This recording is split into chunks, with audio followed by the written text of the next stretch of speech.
Hello, I'm Lynn Robinson, Director General of the IIC, and I welcome you to Day 2 of the biennial BEREC and IIC Telecommunications and Media Forum. I would like to thank Michelle van Bellingham, Chair of BEREC, and IIC President Chris Chapman for their warm welcome yesterday. We commenced Day 1 with 3 excellent sessions and a keynote speaker. Thank you to all moderators and speakers for such rich content. As we move into our second day, we're looking forward to the focus being on 2 very topical themes: green growth, sustainability, and ICT's role in the climate change agenda, and secure connectivity and critical infrastructure provision. We're particularly delighted to welcome Jessica Rosenworcel, Acting Chair of the FCC, as our closing keynote speaker. Jessica will be in conversation with Michelle van Bellingham to discuss the digital divide, post-COVID challenges and opportunities, secure connectivity, and the evolving role of communication regulators. But now it's my pleasure to hand over to our good friend and very active member of the IIC, Fiona Taylor, Head of International Public Policy at Verizon, who is moderating the first panel today. Over to you, Fiona.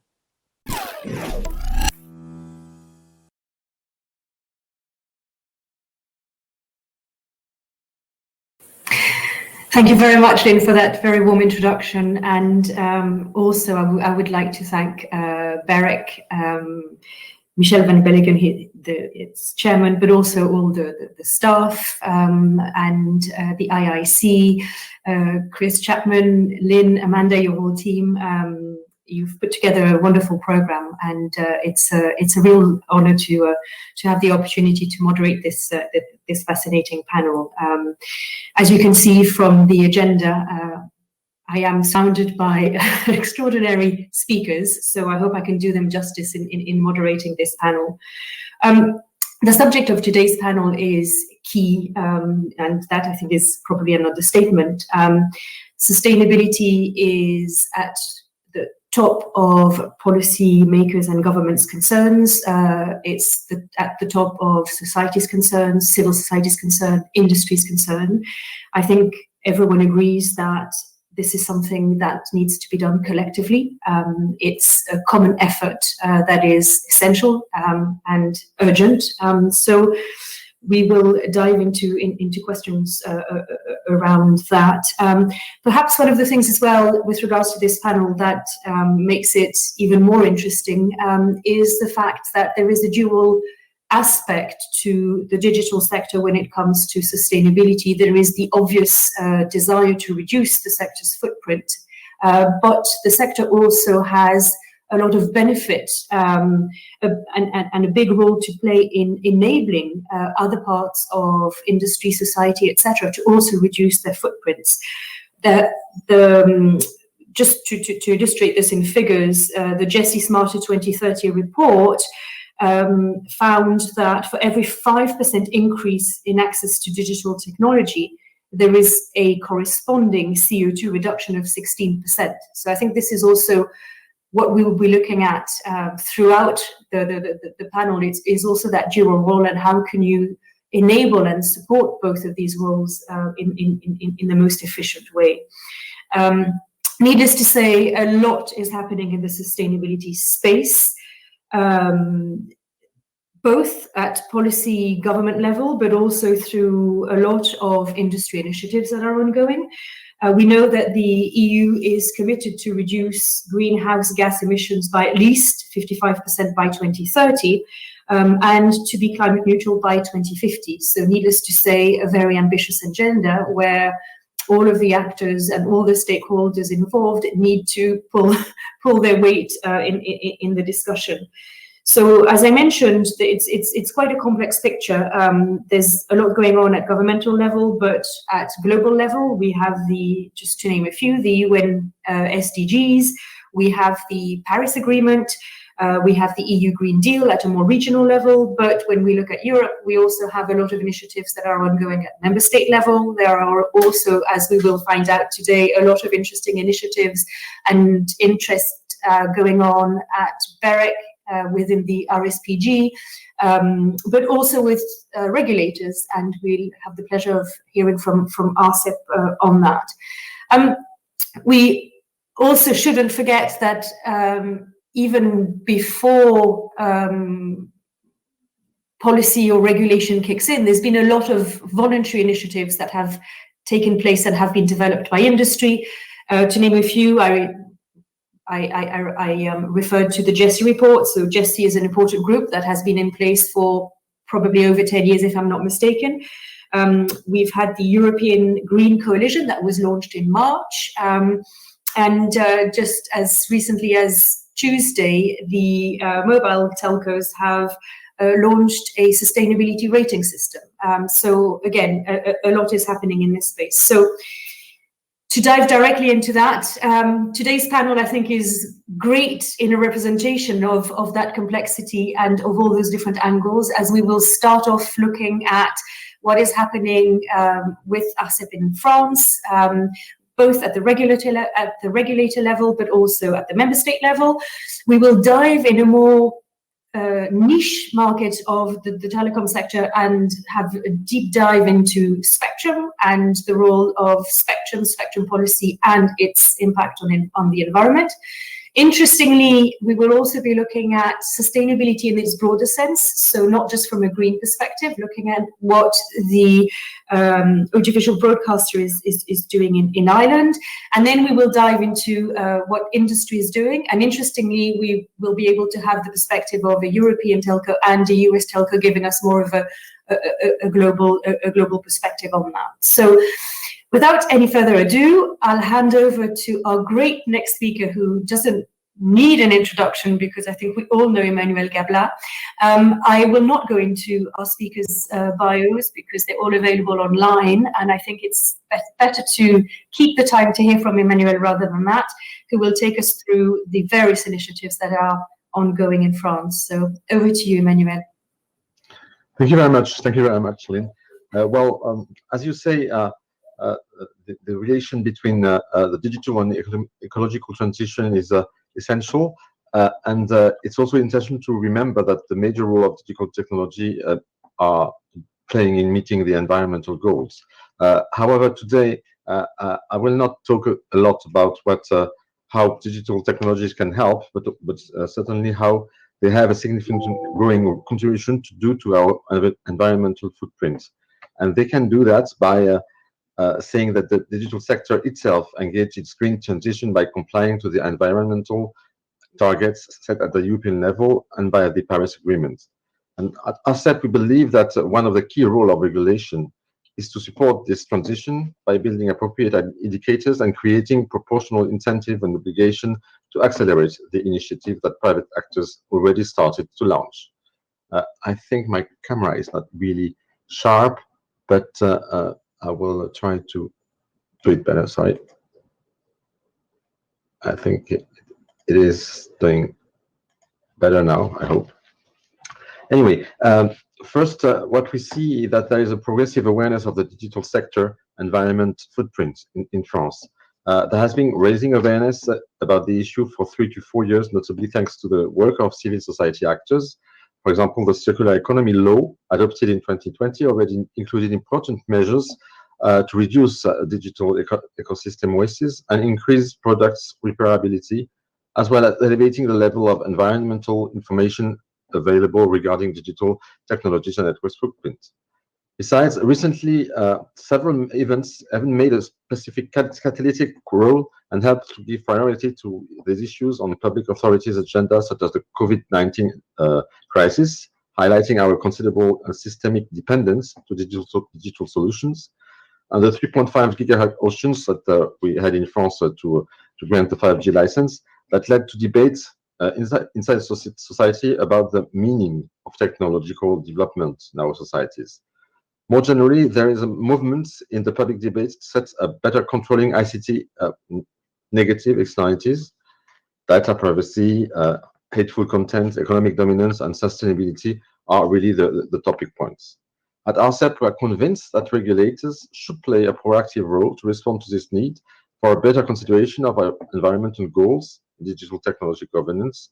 And in that sense, After defending the opening up to competition, investments for better connectivity in territories and net neutrality principle, we do think that environmental regulatory policy will be a new chapter in our regulation. This idea is to reconcile connectivity and sustainability.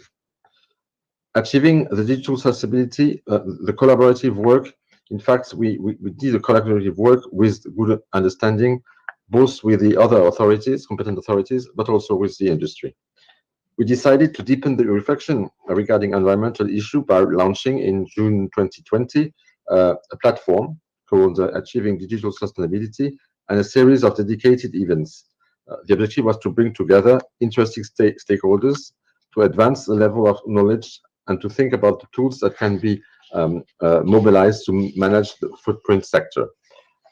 In fact, it was very difficult and what was very interesting also to know how a regulator can go beyond the sole field of expertise. And it seemed for us to be very important to rely on the other people expertise and to collective intelligence. This platform brought together around 130 participants and resulted in the co-writing a report last December, including Arcep understanding and 42 contributions from external stakeholders.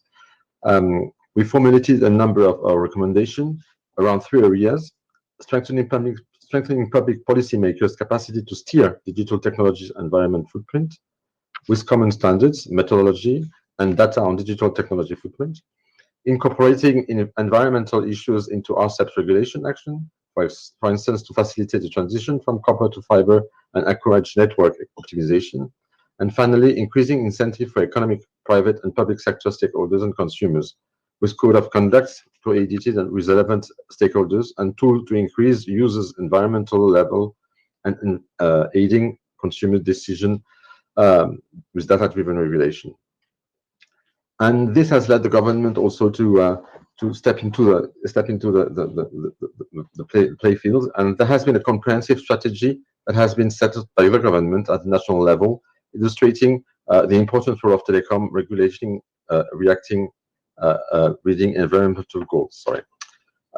We have been working on implementing the roadmap that the government has issued, and leading 4 initiatives, including co-leading with the ADEME, that is the National Agency for environmental issues, to study and assess the environmental footprint of digital technology, investigate how environmental concern can be more considered by designing the upcoming frequency allocation. We will allocate 26 gigahertz frequencies in the coming years, but we'll see how we can better design the method we will use for allocating frequencies. And we conduct a study on mobile device distribution model and life cycle to see how we can reduce the footprint of the digital equipment. The last initiative was one of our main proposals in our December report, who was strongly believed regulators have a key role in playing, collecting, aggregating, and making available relevant and needed data regarding the digital sector footprint. NRA does possess the necessary expertise and are used to use this type of data collection processes. And to end this introduction, we are convinced that environmental and digital technology transitions go beyond national border and can only be optimized when they are designed at the EU, European level, and also international level.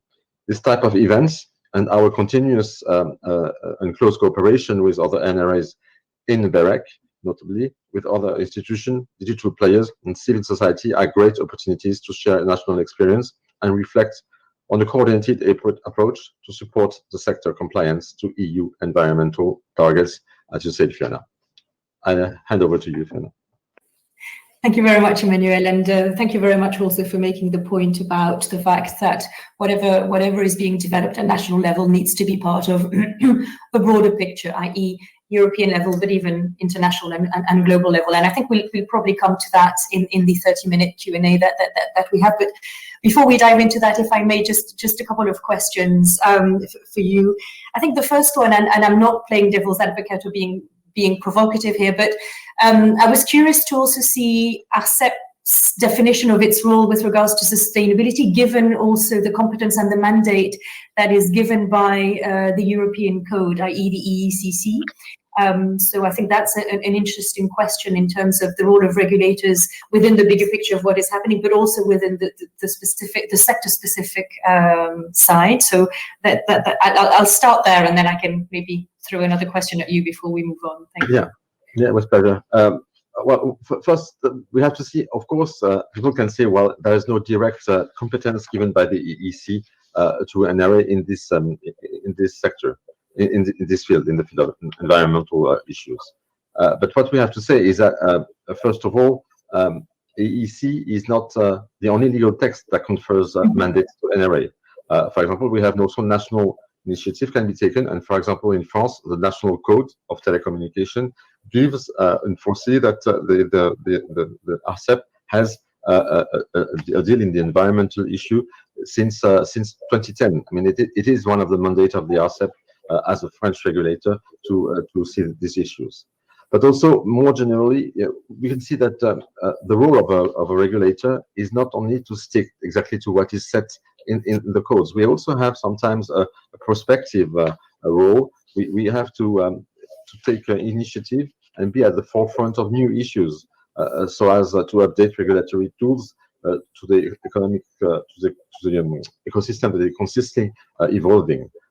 It's true, for example, for tackling emerging technologies impact or rising societal challenges such as the digital divide, the economic domination of a few big platform, you see what I mean, and environmental imperative. All those issues are not set in stone, are not, of course, always programmed and foreseen in the real legal text, but clearly it's the action and the proactive action of the regulator that can make the line move, of course. For sure. No, thank you for that. And maybe last question before we move on. I was interested, I mean, obviously Arcep has been quite innovative in the way it's approached things with the platform it launched that you referred to in 2020, and what is even more interesting is the multi-stakeholder approach that the platform has taken. So could you maybe say a few words about how the initiatives from Arcep have been received by civil society, by the industry, from your experience so far? First of all, we have to say that both civil society and the industry haven't waited for Arcep to do things. You said it in your introduction. The civil society and the actors already had a lot of initiatives going on, but it was good, certainly, that the Arcep tried to put everybody together around the table to increase the awareness of all the actors. And I have to say that there has been a rather positive reception of the interest of our authority concerning sustainability from all the actors. Operators and service providers were relatively satisfied with our approach. That was an inclusive approach. That was also very important. It's not a top-down. We think about it in our ivory tower, and they had to comply with it. No, we try to build it on a consensus basis, but also to see how the initiatives that are already began before we start our initiative, how they can all go together and click together. And really, I think all the actors were really positive in the approach. Of course, they were a little bit afraid that we would impose too much obligation, but as it is not the way we see things, really everybody is really collaborating in a positive way, and I hope it will be the same, and I'm sure it will be the same at the European level when everything will go on. There has been a group that has been set in BEREC, and there also all the regulators are really keen to work together, and we are really happy to see that the European level is also really interested and put an emphasis on this issue. No, thank you very much. And I think you made a very important point, that industry was not inactive up until now, to the contrary. And I think each side has a lot to learn from each other. And I think that's the best way to make good policy making, to make sure that it can be as effective as possible. So we'll go back into that in our Q&A at the end. But I don't want to be rude, but for the interest of time, I think I have to hand over the floor to Frank Krüger. But thank you very much again, Emmanuel, for that very interesting perspective and sharing what France is doing. So we have the luxury of having Frank Krüger, and we didn't want to be disrespectful to the chairman of the RSPG by putting him second, but we thought because we were going more into the niche element of spectrum, it was a good transition to move there. And we also have the luxury, Frank, that you also part of the Federal Ministry for Transport and Digital Infrastructure in Germany, so you can give us both perspectives. But I think we'll start off with the RSPG and the work you've been doing there in linking the role of spectrum policy and sustainability to see what role you can play as regulators there. So over to you. Thank you, Frank. Yes, thank you, Fiona. I will mostly relate to my work as RSPG chair, but of course, some aspects of my work as a director in the ministry will come in as well. Yes, first of all, thank you for inviting me to this very interesting event. I think it's yes, it's an important topic all around the world. Green growth, sustainability, and how to combat climate change are important to all of us, and innovative solutions for a better environment are needed to reach our goal for Europe to become a climate neutral continent by 2050. And digital technologies and digital solutions are already acknowledged as critical enablers in many sectors.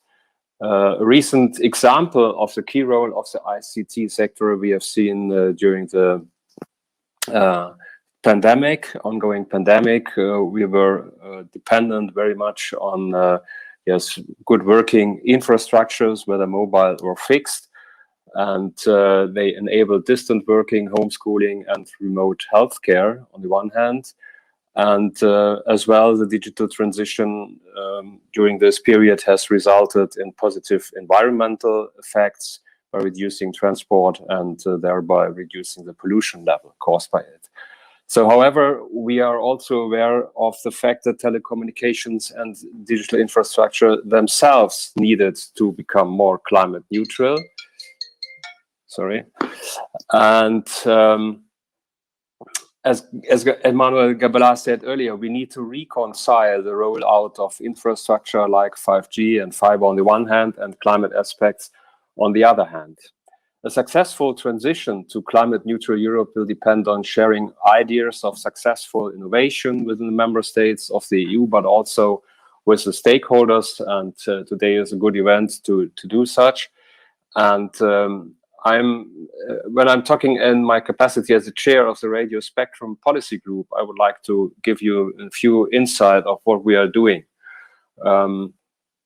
As you know, we have the RSPG is a high-level advisory group to assist the European Commission in the development of radio spectrum policy.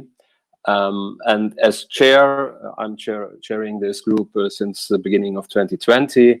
From the very beginning of my chairmanship, the climate change was a key topic for me from the very beginning. And the European Commission asked us after they introduced the Green Deal to work out an opinion on this topic, and we were all keen to be part in it. And that's why the work program is dealing the first time with that policy with this spectrum-related aspects of the climate change and how to contribute to climate neutrality. And of course, since this was a new issue for all of us, we needed to discuss a lot. We needed to debate amongst our members. And of course, we need to discuss with all the relevant stakeholders how spectrum policy itself can help to combat climate change. And yes, we were facing quite a lot of challenges.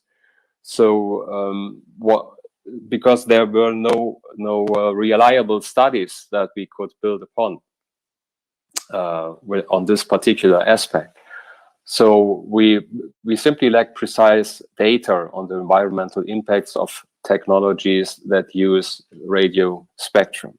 In addition, the work of the subgroup showed that the topic has turned out to be far more complex than we first anticipated, because you have also take into account the rebound effects. So when MNOs replace their current equipment by more climate friendly, how can the carbon footprint of the manufacturing process be reduced or equalized? So these are relevant aspects as well.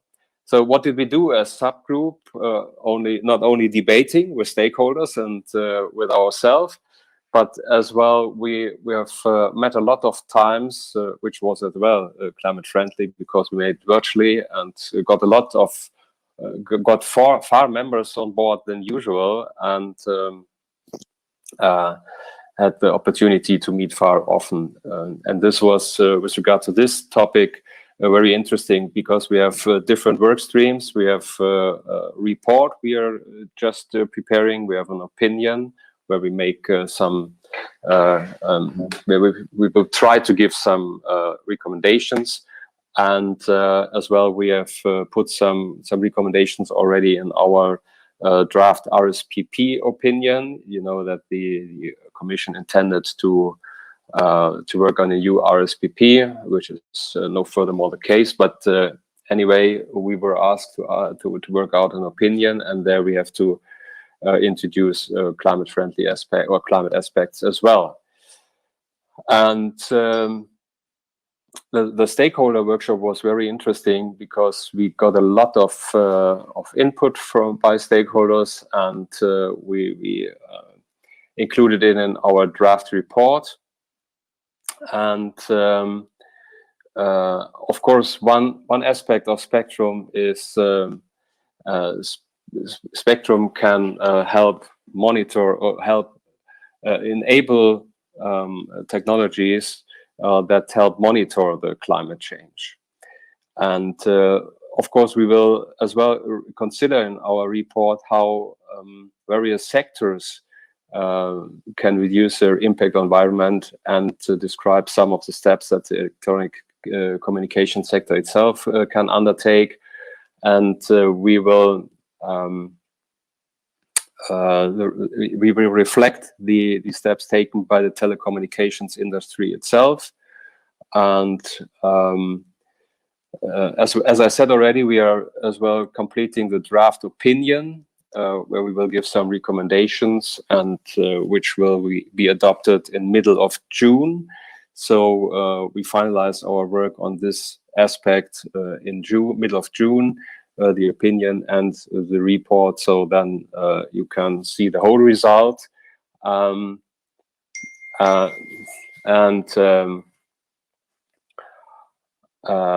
Yes, I think these are the first aspects. We can go a little bit more in depth in the questions you have prepared to ask. It's very interesting, and I think we'll all be looking forward to mid-June to see what the recommendations are. But before we have that pleasure, maybe just a quick question, and I don't know how far you can answer it already at this stage, but given the work you've done so far over the last year in sort of gathering understanding and what information is necessary and where to get it, etc., what is your sort of initial assessment of the role of Spectrum policy with regards to climate change? Yes, as I said, we gave some indications already in the RSPP opinion, and we of course will invite the European Commission to take energy efficiency and other climate-related aspects into account when they fund research within the wireless sectors. As well, Commission and Member States are further invited to promote the development of methodologies to assess the impact of EC wireless technologies on climate change, and with involvement of ECS stakeholders, of course, and all interest parties, and where appropriate, with support of AT&T. And those methodologies should include a focus on ECS radio component, base stations, terminal, and so on, including impact of frequency bands, because there are probably different impacts of different bands. So the RSPG welcomes as well efforts already made with regard to self-regulation and other voluntary initiatives of the wireless ECS sector to reduce carbon footprint. Just these days, some MNOs announced to inform their customers about climate compatibility of smartphones. I think these are the right actions and goes into the right direction.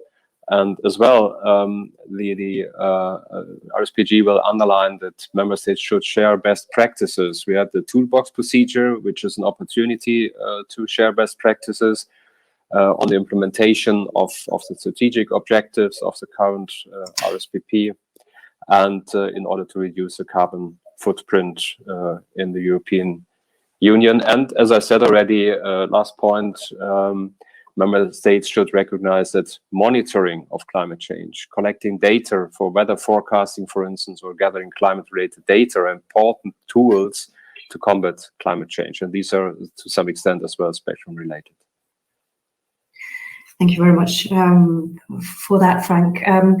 Maybe one last quick question, but I think you've touched upon it, Emmanuel touched upon it. It's really about the dual role of the sector, right, in terms of reducing its own footprint, but also as an enabler. And perhaps you can say a few words from a spectrum perspective on that as well. Yes, I can here talk as well as on my capacity as a director of the sector in the ministry. Of course, yes, the challenge is twofold. To one extent, we need digital infrastructures to become more climate neutral. We need, fast rollout of 5G or fiber to the homes and to the networks. And on the other hand, yes, we need to do all efforts to limit the climate carbon emissions on by using devices and building networks. Yes, this will remain a challenge, but I think this transparency, action is quite a good way in the right direction. Great, thank you very much, Frank. And let's hold on to the remaining questions for the Q&A. But thank you for at least giving us an initial insight into the sort of niche spectrum, niche, a key focus, because as we know, spectrum does matter. But in terms of, from a policy angle, we go from horizontal going deeper and deeper. So maybe from our deep dive, we're going to broaden it a little bit, if I may, by looking at what is happening in Ireland, and more specifically the perspective of the broadcasting regulator. With Declan, who will take us through it. And again, the interest here is that we will move beyond the environmental definition of sustainability and maybe look at it from a broader perspective, which is as essential as the others and should not be neglected. So thank you very much for joining us and from giving us that perspective. And I hope you're doing fine, Declan. Over to you. Morning, Fiona. Morning, everybody. Yes, I was saying to Fiona yesterday I was getting my vaccination, so I wasn't sure whether I'd be fit and ready for the BEREC conference today. But feeling good, feeling lively, and energized by the session this morning. And thanks to BEREC and thanks to Fiona. We're all very much engaged in this topic on an ongoing basis, but it's great to get together as a community of practitioners to really focus and sort of step back, and I'm really delighted to have the opportunity to talk about the work of the Broadcasting Authority of Ireland in this area. When Emmanuel was talking earlier, I was nodding my head there when he was talking about the role of the regulators and where the direct competencies, and that was very much a question that the BAI had when we turned to look at the issue of sustainability in the Irish broadcasting sector. We sort of said, well, what is our role here? Why should we be in this space? And I think Emmanuel touched on it very clearly there when he said that the regulator shouldn't be limited by its specific statutory provisions. There's as much to be said about what regulation says it can do and shouldn't do, as well as where the spaces are between that. So, and we sort of looked at that as part of our strategy a number of years ago, recognizing the importance of sustainability as a national, European and an international issue. So, well, what role can the Broadcasting Authority of Ireland play? And what role can broadcasters play as an industry and as an important conveyor of information about sustainability, about climate change, about biodiversity, and all of those related issues? And that resulted in a specific strategic commitment that the Broadcasting Authority introduced in its strategy, which is really about both modelling and leading best practice in terms of governance and sustainability in these areas. And we developed a vision in that context, which was centrally guided by the United Nations Sustainable Development Goals. And that was a very conscious decision to look at in that very much wide perspective. And a key kind of decision we made was that we would bring the broadcasting sector together via a sector-wide initiative, which became the Broadcasting Sustainability Network, which was launched last November. And the network, I suppose, has two kind of key aims. One is to foster best practice and support the sector to improve its own sustainability performance, and then also recognising the very specific role of the of media in Ireland in terms of informing debate about this issue, to sort of galvanise the sector to use its voice to inspire positive action around this issue, and also to provide honest and credible and meaningful debate around the topic on an ongoing basis. The network got together and it sort of decided, well, what are we going to do and how are we going to shape this? And drawing on a lot of the excellent sort of work done elsewhere, like the Responsible Media Forum and the Global Media Compact, the network agreed that it would develop its own sectoral sustainability roadmap, which really create a guide to support the objectives of the network and to give a sort of a shared vision for where the broadcasting sector wanted to go.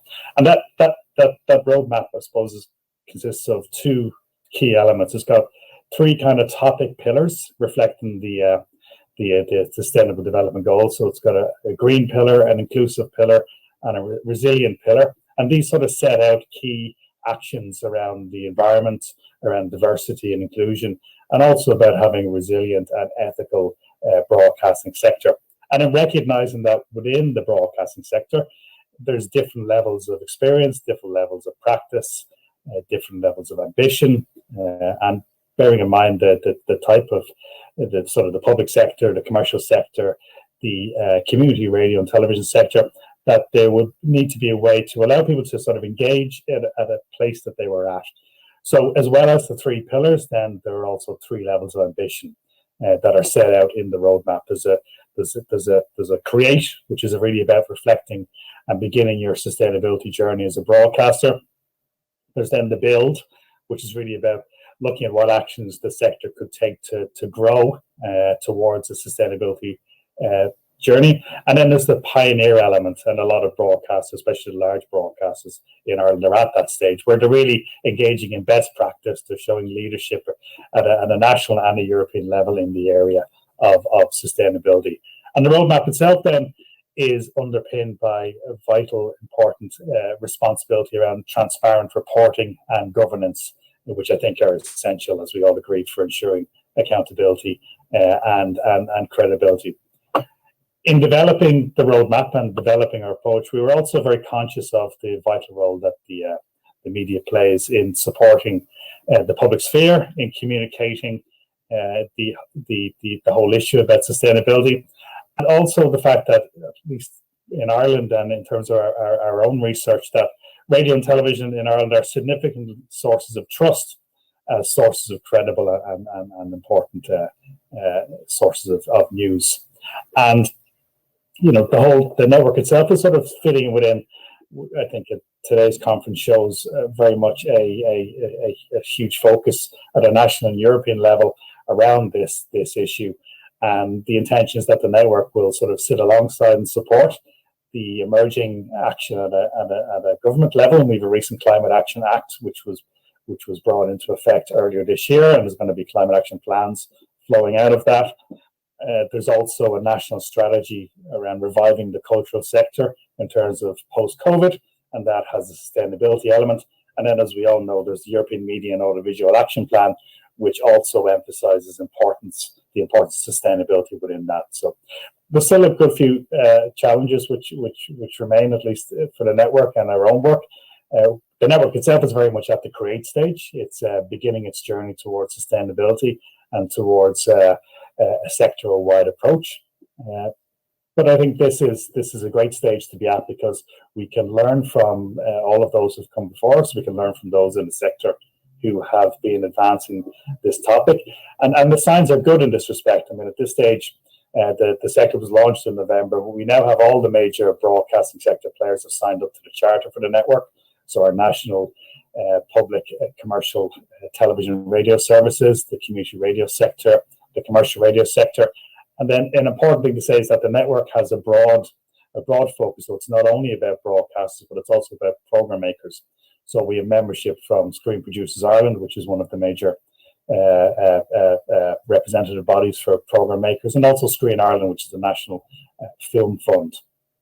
So we've got up to a good start, but we are post-COVID, and in terms of the broader sort of challenges of traditional media, it's all about trying to build this network, while also being mindful of the financial sustainability challenges that the sector faces. And then also, there's going to be a lot of statutory regulation probably arising out of the Climate Action Plan, and we need to find a way to ensure that the network is something which doesn't simply become a vehicle for ensuring that baseline compliance with law is managed, that it's something that's real, that's living. And it's an exciting time for media in Ireland, where there's going to be a widening of the regulation to include statutory regulation of linear and non-linear, and also now social media. And that provides, I think, a really important opportunity for the network and for this whole issue. Great, thank you very much, Declan, for that very sort of different perspective on sustainability, but yet as essential.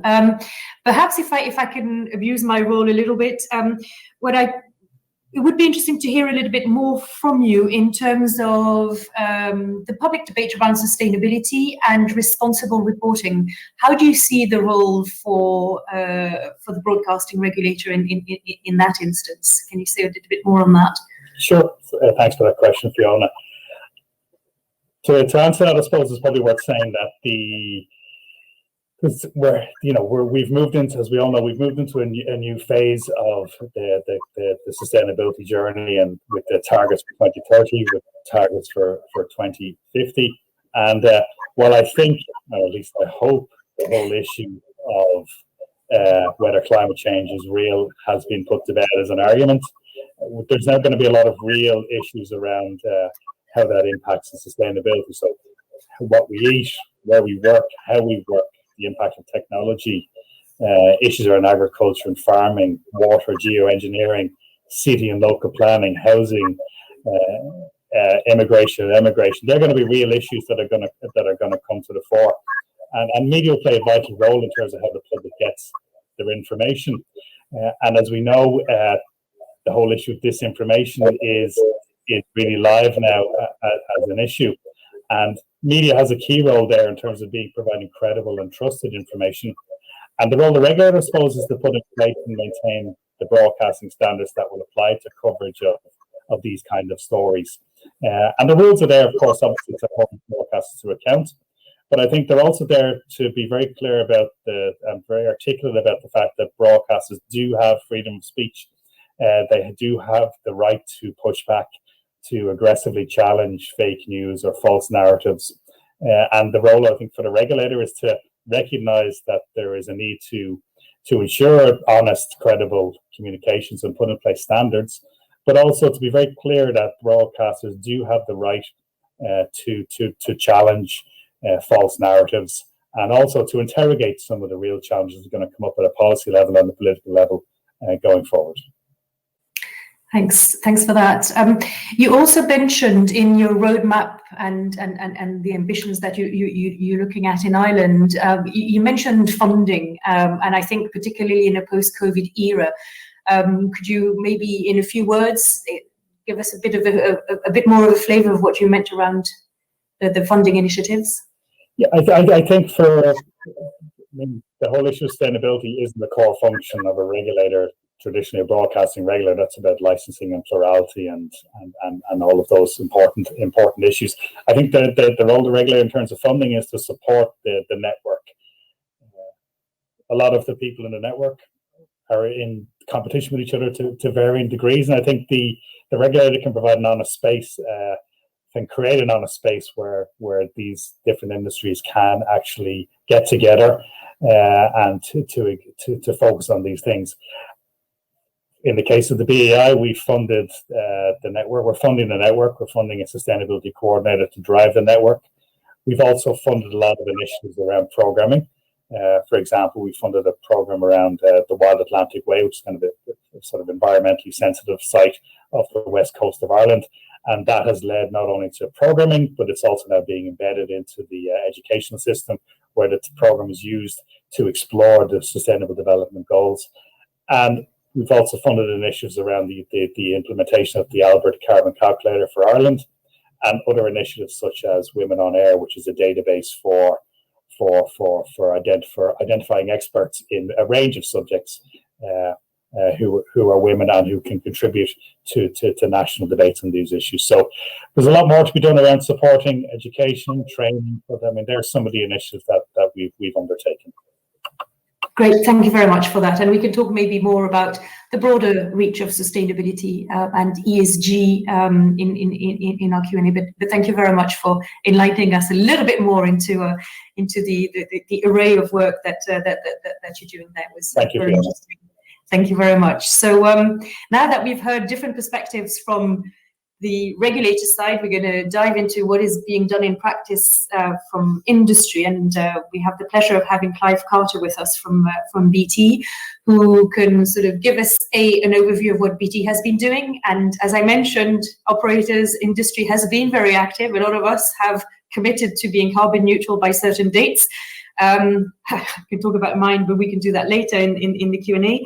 But also looking at the various roles that regulators can play, not just with regards to regulating, but also with regards to the enabling part and perhaps the stimulating part on the consumer side, and so on, and looking at the tensions between growth and sustainability. So Clive, over to you. Thank you very much, Fiona. And I'd like to take my 5 minutes, if I could, to actually look at three aspects of sustainability. As you've mentioned, the first is how BT is making our own contribution to the delivery of net zero. The second is how we can help our consumers, our customers, make changes themselves.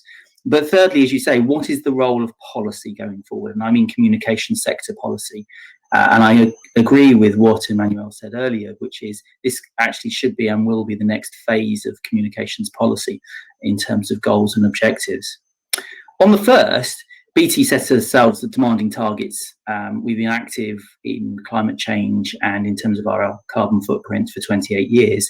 We have a goal to be net zero by 2045, but we've made significant progress. We've reduced our own emissions by 50% in the last 4 years.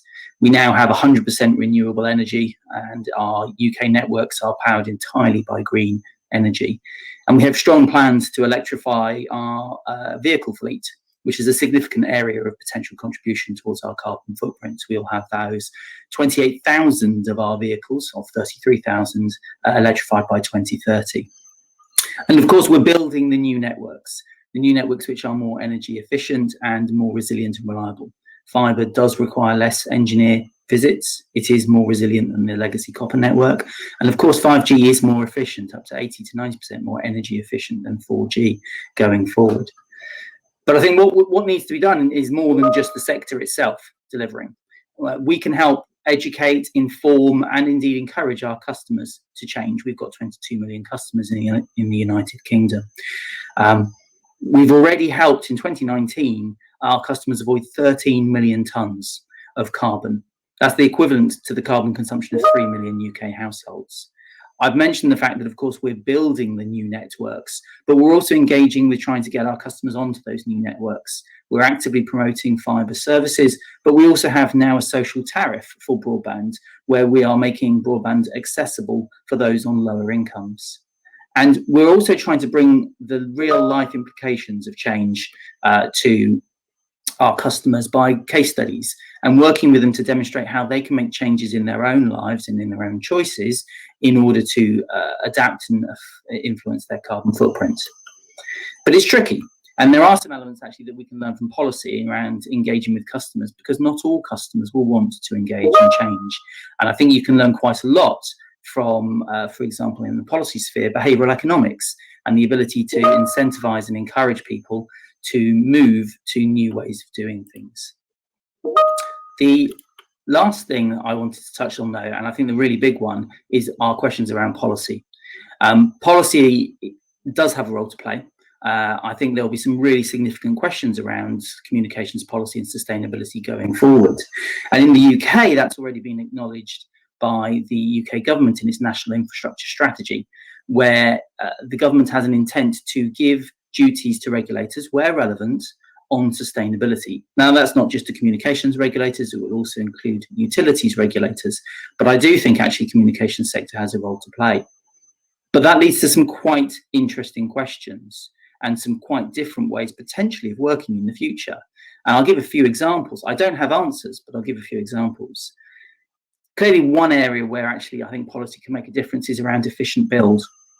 We've often in the past had this debate around what is the static efficiency of a single network versus the dynamic efficiency of multiple competing networks. And there is a middle ground where you can have more sharing and still the competitive intensity and the drive to invest. But I think the focus on sharing, certainly in certain parts of the country, in the UK and across Europe, will grow. Second element that policy can influence and engage with is legacy retirement. So closing down those older and less environmentally sustainable networks. For example, we are closing down the public switch telephony network in the UK in 2025. Everything and everyone agrees that the new technologies are more efficient, but also the migration to those is not necessarily friction and pain-free for customers. There will be some customers who voluntarily move. There will be some customers where all of us will find it difficult to move them. And policy engagement and assistance in that space is going to be vital. Some will be easier than others. I don't think many people will bemoan the loss of 3G networks, given that 4G availability is now widespread. But 2G networks is quite a different challenge. Third element for policy is how policymakers keep up to date with what's the latest and greatest technology. 5 years ago, when I was working with an Ofcom and you came to debates around what's the future of wireless, everyone was saying small cells. And in the UK, thousands and thousands and thousands of small cells would be the way of densifying mobile networks and increasing capacity. It didn't turn out like that yet. And actually mid-band spectrum and 5G technology improvements have led to an alternative way of delivering the same outcome, and an alternative way which has led to less infrastructure deployment. So keeping on top of that latest in technology capability is important. The market ethos. The comm sector across Europe is very heavily market-led, market-driven, competition-driven. And one of my questions is, how can sustainability policy leverage that market ethos in comms? Fiona, you noted the MNOs, the mobile operators, eco-rating announcement earlier this week. I'd love to see policymakers coming in behind and helping those companies who have strong sustainability credentials differentiate themselves in the market and make customers aware of who is good and who is less good in this space. A fifth question is efficiency as a goal. And I genuinely wonder how far we would necessarily have the same policy outcomes if we were thinking about efficiency as well as investment, as well as choice, as well as price. And what do I mean by that? A good example is network neutrality. The network neutrality principle is clearly important around opening the opportunity for innovation. But the best efforts internet is not necessarily the best way to distribute vast volumes of content. And of course, we see that because networks need to be dimensioned for that busy hour. If you were to think about the efficiency angle of distribution, would you come up with a slightly different version of net neutrality policy that included sustainability considerations? And lastly, but not by no means least, of course, is the thorny question of digital adoption and effective use, which I think came up yesterday during the conference as well. It's an obvious one. A lot of the benefits that ICT and telecoms and connectivity can bring only come with near ubiquitous take-up and effective use by customers. We're doing a lot ourselves to work with our customers and with businesses to increase skills, but that's a shared task. And there's a lot more, I think, that needs to be done in that space. So overall, I think BT can make personally as a company its own contributions, but I think actually the leveraging of BT's contributions, the wider sector, and the role of policymakers going forward will have a bigger overall effect. Thank you very much for that. It was obvious that within BT you had a very mature reflection with regards to sustainability and are quite innovative and have done quite a lot in that space as well. Maybe just to come back to one of the points that you made, and I think it's a very important point, is keeping in mind the market ethos, as you mentioned, is also the fact that some operators have already done a lot at perhaps the cost of commercial benefit at some stages. So you mentioned broadly that regulators could perhaps sort of recognize the good guys versus the others. I don't want to say good guys, bad guys, but but what would be potential regulatory or public policy enablers that could be developed to support more sustainability for players, the good and the bad ones? What do you have a few ideas already? I mean, I don't want to put you on the spot, but no. Well, I mean, we already have actually another speaker who'll have a lot more experience with this. Arcep has been active already in trying to actually measure and monitor the carbon footprint of those actors in its sector.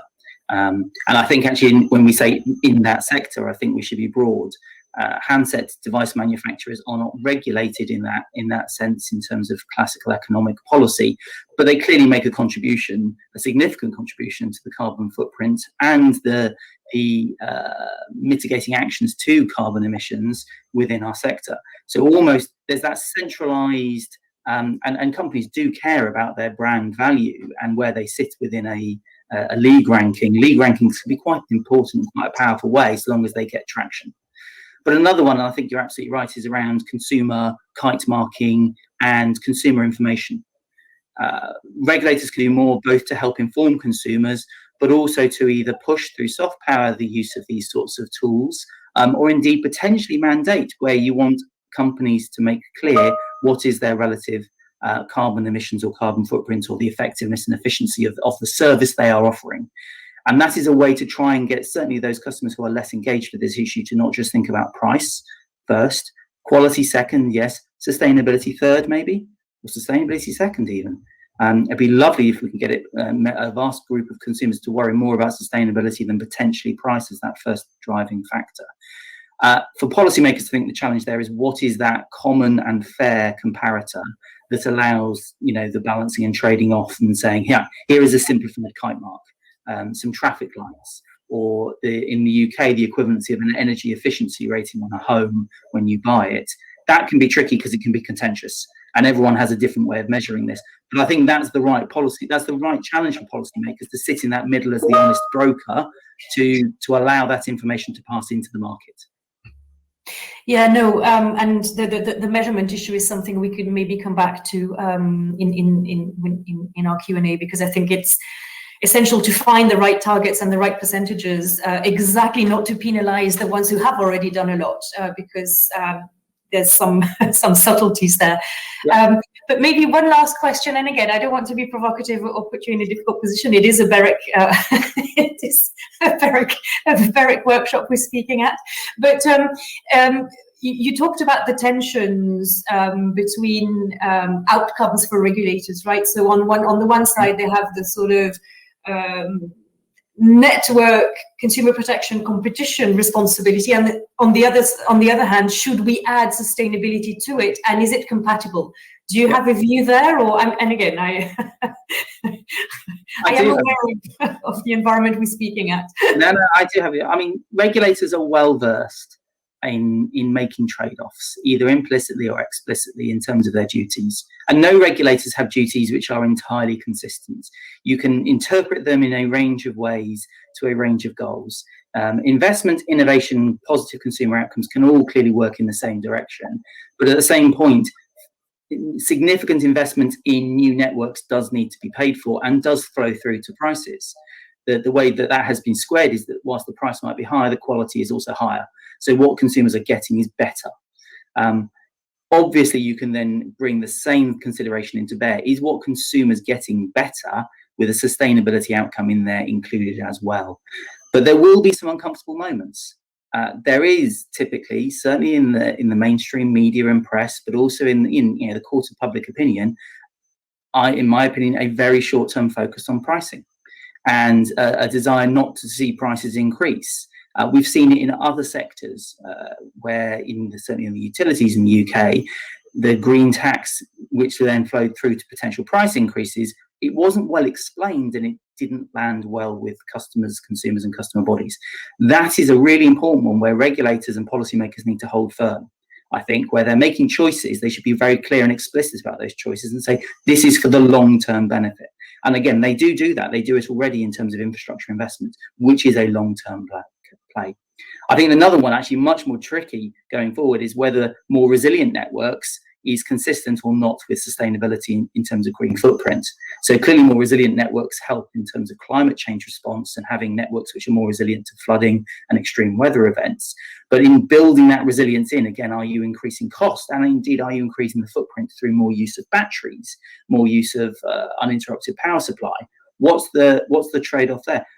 I think regulators can absolutely do it. I just think it's going to be a complex task where, and I think one of the previous speakers talked about, it's a co-creation activity. It's something that needs to be done with industry and with bodies so that everyone is bought in to this going forward. And again, I wouldn't underplay the importance of governments in this. They set the mandate for the regulators. And most of those governments are increasingly on board with this. But it's going to be a pretty big debate. And I'm sure they may want to have comments on the trade-offs you've mentioned in the Q&A. But thank you very much for that overview. Highly appreciated, and I look forward to discussing that a little bit more in depth. Thanks a lot, Clive. So last but certainly not least, and dare I say a female voice, I hand over the floor to Claudia Selli. I think everybody should know Claudia or knows Claudia. She doesn't need any introduction. But moving on from the UK perspective, we will move on the other side of the pond to having a US perspective and perhaps also a global perspective, looking at what is happening at the US government level with the new administration, and then diving into how proactive AT&T has been on the sustainability front. So, Claudia, over to you. Thank you very much, Fiona, and thank you very much, for the great work that went into these from ICC and also BEREC, and for the great moderation and live discussion, Fiona. So I'm really honored to be part of this panel. And as previous speakers have recognized, climate change is certainly one of the world's most pressing challenges. As you were referring to last week, President Biden signed an executive order on climate-related issues, and has also told government agencies to prepare for climate-related shocks across the economy as escalating disasters threaten home prices, the value of retirement funds, and as well as even global financial system. And a report from the Environment Protection Agency shows that global warming is now being felt in the US in the forms of wildfires, floods, heat waves, and President Biden's new push focuses on the risk that disaster could pose to consumer, businesses, investors, and even government. And they have certainly, they are impact. So as we are certainly one of the world's largest company, we also think that we can be part of the solution. The importance of access to technology and data in meeting this ambitious goal cannot be overstated. AT&T itself has committed in becoming carbon neutral by 2035, and as you know, data drives innovation and can be ecologically beneficial, both in terms of making our operation more efficient and in driving new insights also to improve sustainability. So by virtualizing many networks function, for example, we can eliminate significant portion of energy-intense network equipment and rely instead on low-cost, energy-efficient hardware. As a result, AT&T will be able to deploy new capabilities faster, utilize less energy, and lower its greenhouse gas emission footprint. We currently have 75% of our core network function virtualized. And this helps reduce emission associated with, for example, redundant processing, equipment, and storage. And the free flow of data not only helps us manage our operation more efficiently, but also serve our customer more efficiently. And certainly, we're also working with our customer to use AT&T connectivity and technology solution that help reduce emissions. Today, we have measured greenhouse gas savings equal to 2.2 times the footprint of our operation. And our environmental and societal impact programs and initiatives are helping to build resilience to better prepare our business and communities we serve for the impacts of climate change. But of course, national government as well as Clive was alluding to, have an important role to play in helping global companies like ours to combat the effects of climate change, and by making it easier for everyone from the scientific community to the business community to deploy data-driven tools and technology. So I think that, for example, promoting transparent, fair, and market-driven rules for global commerce and digital trade can enable more efficient individual and collective action on climate issues. Working together, countries can certainly place special emphasis on adopting market access rules that facilitate and promote digital trade and set standards. Allowing companies to provide services on a non-discriminatory basis is important to create a vibrant market for digital products and services. Promoting cross-border data flows will allow small and medium enterprises also to participate in this digital revolution. And this has the potential to help keep the cost of transitioning to a green economy low and to give more consumers and business access to data-driven products and services. Think next generation batteries on energy efficient solar panel, for example. And this measure can grow the global data economy and create the right conditions for new and innovative use cases that help us monitor our changing climate and act accordingly. We're working, for example, to assess the risks of climate change so that we can make smarter and climate-informed decisions for the future. Smart, forward-looking policies that place technology and innovation at the center of our fight against climate change, such as the EU Green Deal and Digital Transformation Plan, can certainly help build on our sector-wide effort to make our communities, infrastructure, and economies more resilient. Multilateral industry-wide effort will be equally important. As you mentioned, Fiona, for example, through the membership with GESI since 2009, AT&T has had the opportunity, as other industry, of course, to collaborate with leading ICT companies on promoting sustainable business practices and technologies that enable sustainability through ICT innovation. We have had the opportunity, for example, also to sponsor many of the GESI-led studies on ICT enablement that have been recognized by global business, government, and consumer stakeholders. So access to cross-border data and cross-border cooperation will help advance our effort to protect our planet. As climate scientists tell us, this is really the decisive decade to avoid the worst consequences for climate crisis. Proactive measures across all industries are necessary and can include setting best practices and technology standards that promote sustainability and action that help raise awareness, educate citizens. And these initiatives, coupled with government support, can certainly be a step in the right direction. And I will leave at that, Fiona. Thank you very much. No, this is great. Thank you, Claudia. This was very interesting, and I think there's a lot of exciting questions that are running through my mind. But perhaps the first one that was of interest in what you referred to was how far you've moved on with the virtualization of your network and the impact that also has in terms of footprint and sustainability. Can you also talk about other initiatives that AT&T is taking beyond the virtualization of the network towards being more carbon neutral and meeting your target of 2035? Thank you, Fiona. Indeed, certainly we are taking actions across the industry, and apart, as you say, from the virtualization of the network functions, we're certainly, for example, transitioning to a low emission fleet. We will continue to bring down emissions from its operational fleet by optimizing routes, switching to hybrid vehicles, reducing the overall size of the fleet. We are accelerating, for example, energy efficiency and network optimization efforts. And each year, AT&T implements thousands of energy efficiency projects across the networks and operation, bringing down electricity use and reducing costs. Another part is expanding sustainable future film and TV production, as also For example, Warner Media reduces the energy and resource consumption associated with film and television production through clean tech solutions, sustainable products, and reuse of waste reduction effort. And last but not least, certainly supporting the renewable energy market by entering into power purchase agreements with renewable energy developers. We're trying to reduce, the emission footprint hedges against rising energy costs and help to add more clean electricity to the US power grid.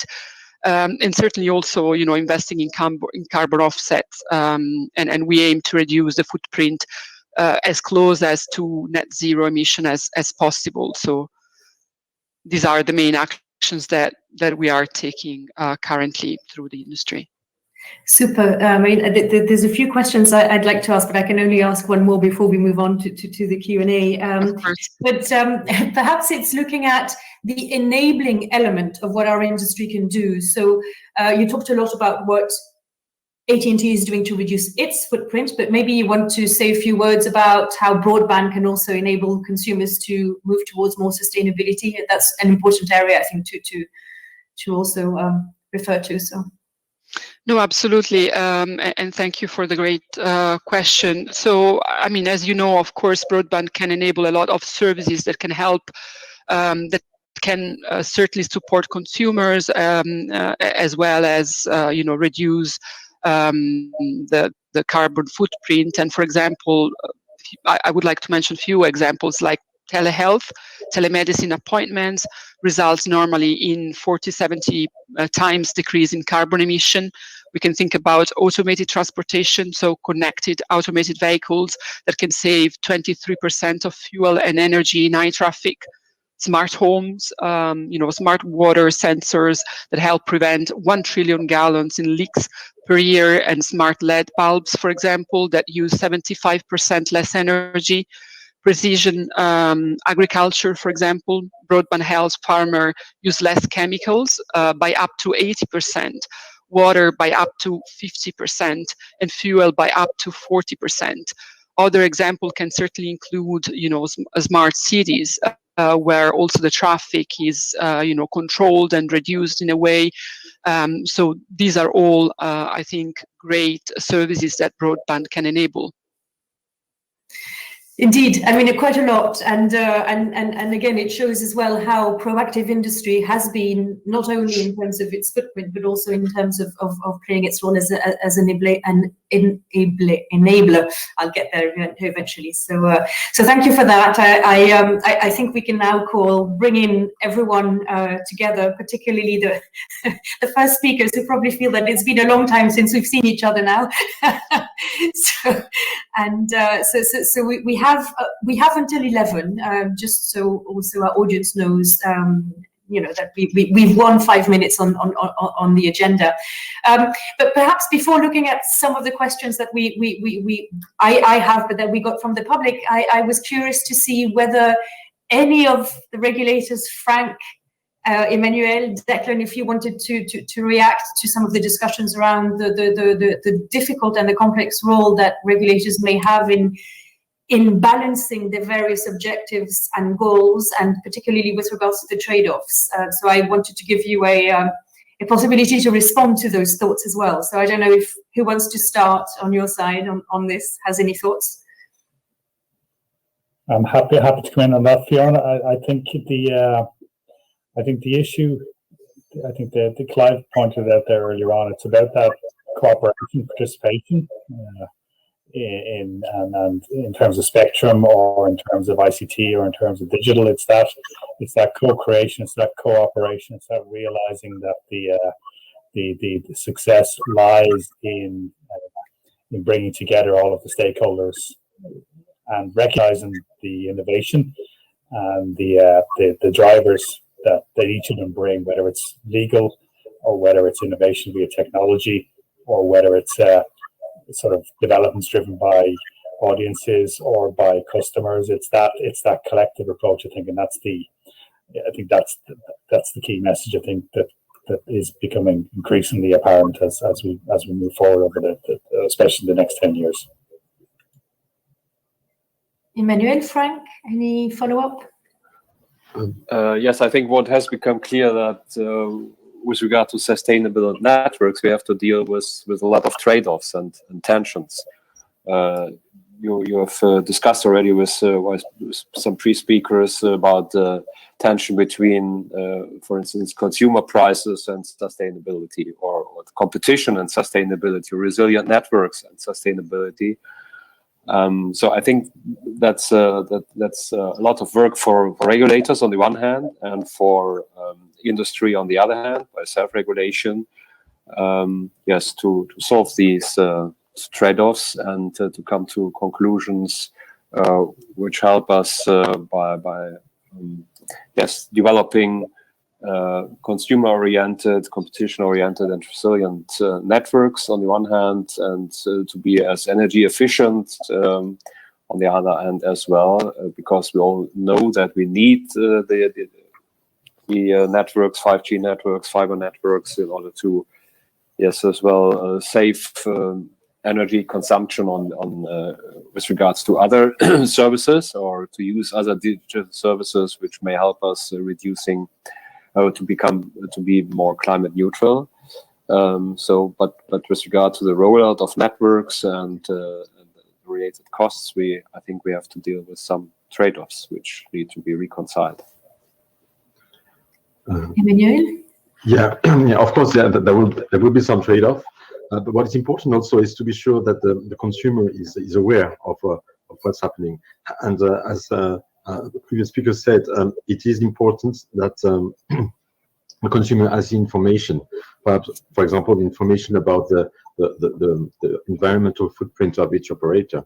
And this can be done through the data provision to be sure that the consumer has all the data necessary. And that's also something that we think is very important, that data regulation and the consumer empowerment is something that is very important in this issue also. The consumer can choose, as I think Clive said, having perhaps a cheaper price, or having a better environmental footprint in the services provided. It's the consumer choice.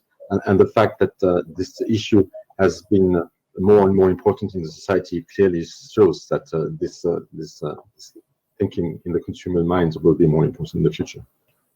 Indeed, and I think when you refer to transparency and consumer awareness, I think it also goes back to some of the points you've all touched upon, I think, more or less in your presentations, and particularly in the work that BEREC, the RSPG, Arcep and others are doing is to try to look at measurements.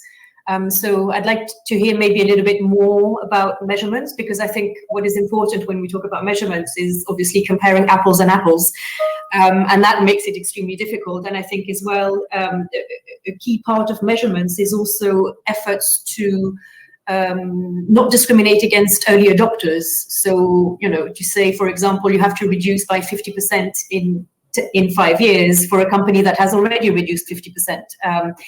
That would be extremely difficult. So I don't know who wants to start and who has thoughts on measurements and how to define them and how to make sure that they are informative, telling, but also comparable and fair.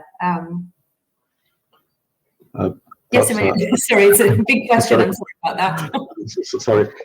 Perhaps a small answer. This has been an issue that we have identified quite early when we touched about this issue of environmental. There is no real standard standard measurement that exists, and that's why we have worked with the environmental agency to try to define those standards, and that's what we are clearly doing now. We're working with them, and also, of course, with the sector. So once again, on this issue, it's really a co-creative, a collaborative work that we have to do, and to try to define those standards, so how we can measure, to define measurement standards that are the same for everybody, and that there we can really compare them, not apple and oranges, but really apple and apples. Any other thought? No, thank you, Emmanuel. Sorry, I didn't mean to interrupt. No. There's a slight delay. Any other thoughts on measurements? Clive, you moving forward? Am I putting you on the spot, or were you going to speak? Yes, thank you. It's not necessarily about specifically on measurements, but one lesson that has been learned in the communication sector is the role that third-party intermediaries have for helping consumers translate those measurements into active choices. So, and obviously that has been easier in the past when those measurements are on speed or on price, relatively objective and measurable. But those third parties, I think, can play just as much a role as potentially policymakers and industry, because they can again act as that intermediary to translate it into the user's own experience and to speak in their language at the right point in time when customers are thinking about making a choice. They can present whatever information is necessary. But to do that, obviously, and you've absolutely rightly spotted it, Fiona, first, the policymakers need to define what's a fair set of measures. And secondly, the providers need to have, if not an obligation, a certainly strong encouragement to provide that information. If it's not accessible by the policymakers, if they can't collect it, and obviously in the UK, there are some quite strong data collection powers that Ofcom now has in terms of things it can request. If they can't, how do you get that information out there? Because as you say, those actors who are not necessarily on their A game, who are not necessarily the cutting edge, are not going to have an incentive to shout about it. And that's clear. And that's, I think, is the key point that we need to look at. Not just what the information is, how you get it out there. Any additional thoughts? Yeah, I think related to that is just the pure communication of it. We've over recent years been dealing with issues around high fat, soft sugar foods and how they're communicated in a way that's readily understandable by consumers, as well as being kind of simple, transparent, credible. So I think to draw on that point that Clive's making, it is also about the actual pure communication of it in a way that's meaningful for audiences and very, they can like the A ratings, but they can pick up something, or if it's a consumer product or if it's a consumer device, they can see, okay, well, there's a clear labeling here, and the labeling is very easily understood, and I can make consumer choices based on that labeling. Obviously, very complicated when you're dealing with a range of services such as those provided by those regulated by BEREC organisations. But I think some sort of labeling and clear communication of that, I think, is probably important. And maybe when we talk about measurements and common measurements, there's another question that comes to mind from maybe even my perspective, and that's around consistency and harmonization, which is obviously a key word when we talk about EU. But as we mentioned at the beginning of this session, sustainability efforts should not have borders and should be, as far as possible, global. And I hear a lot, and we've discussed a lot about global efforts that are going on, the UN SDGs, we have the EU Green Deal that is going on, we have existing rules and regulation already in place at EU level with regards to sustainability. Other ones are coming. We are now looking at sustainability from a narrow sector-specific perspective on top of the others. We also have countries like the UK that may not be a part of the EU discussions, but how can we try to ensure that we don't create patchworks and that we can, at least at European level, I'm not imposing a solution on the global level at this stage, but how can we make sure that we don't sort of have a patchwork of different approaches? So I think maybe it's a question as well for some of you as regulators who sit in European bodies who can maybe tell us a little bit more on that, but also I'd be interested in having Claudia and Clive's views on that.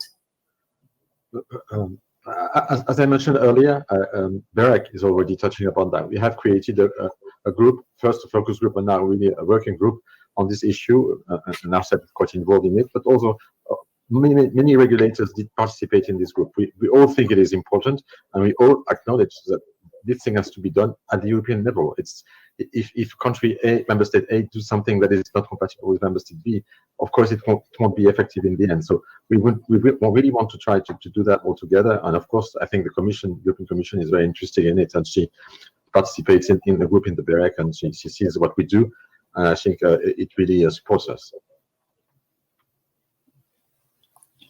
Yes, maybe I can add something from RSPG perspective. Of course, we don't need at the end patchwork. We need consistent and harmonized approach.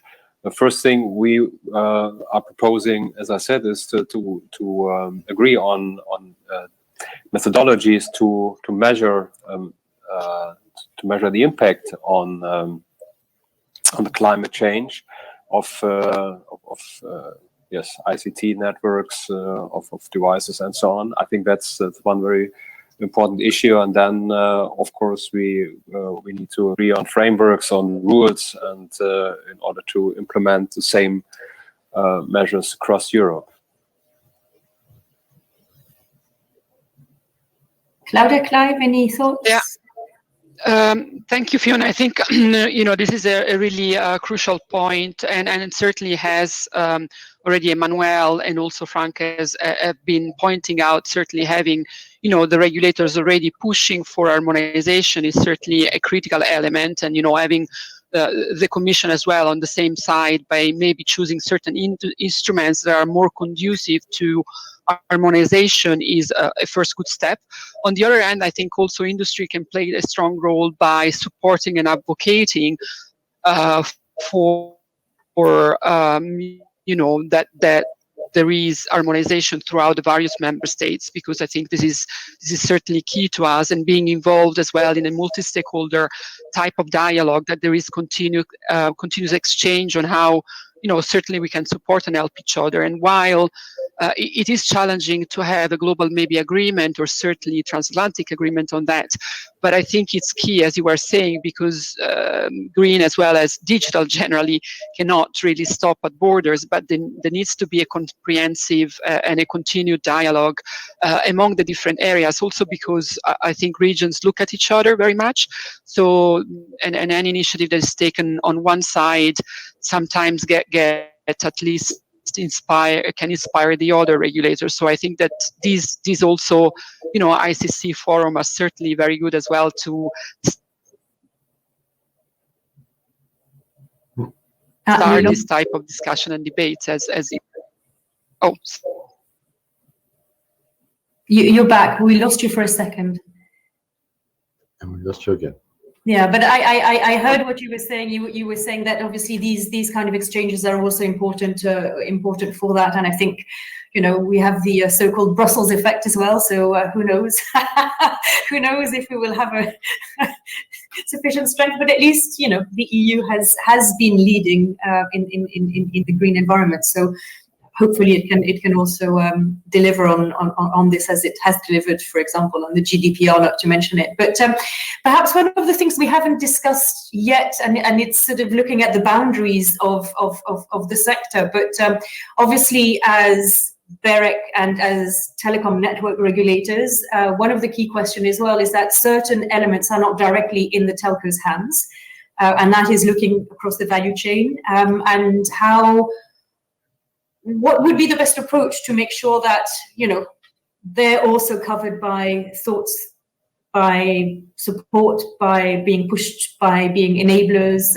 Any thoughts on that?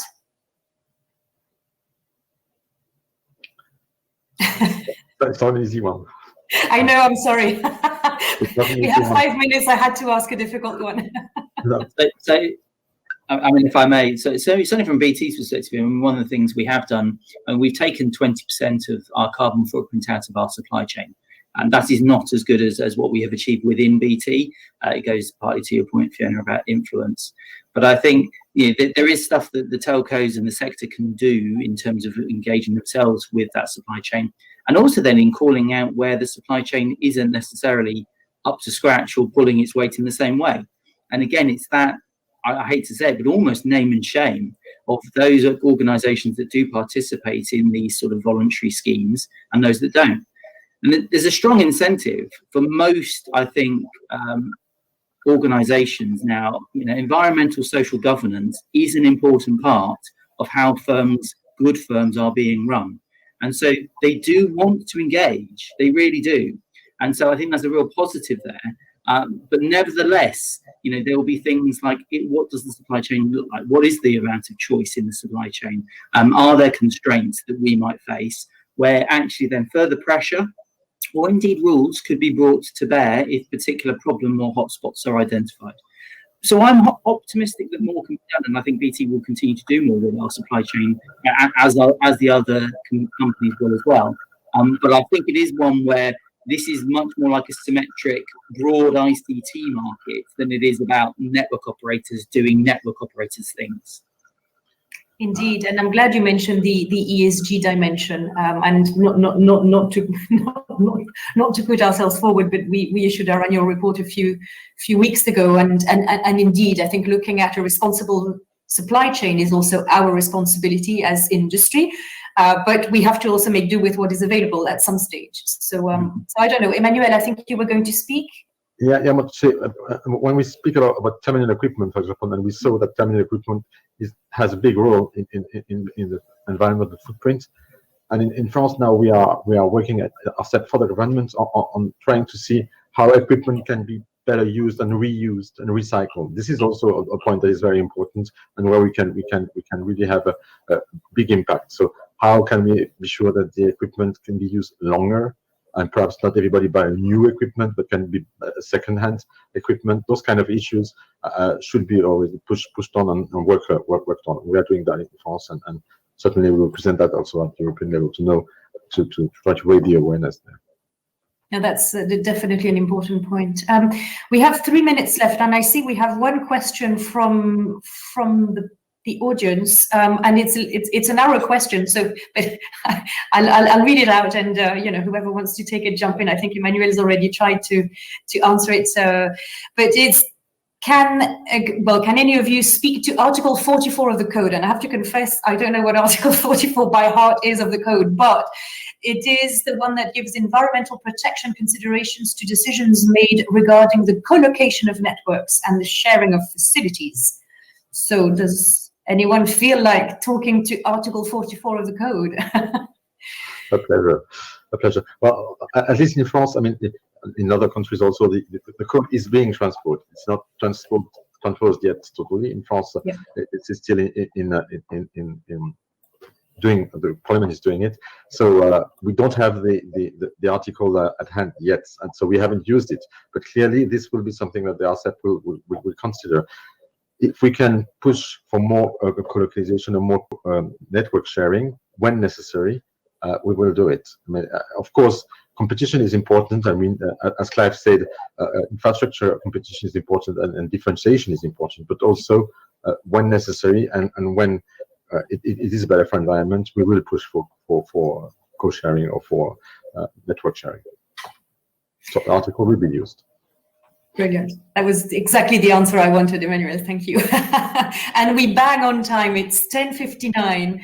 So I know that the other panelists are waiting in the backstage room as we were before, but I just wanted to thank you all for such a great panel. I think it was frustratingly too short because there's so many stones that we have left unturned that I would have liked to discuss, but it is what it is. But I wanted to thank you all for this great panel, and it was a pleasure to share it with you all. So again, thanks to BEREC, to the IIC, and to the brilliant panelists. Thank you very much. Thank you. Thanks. Bye.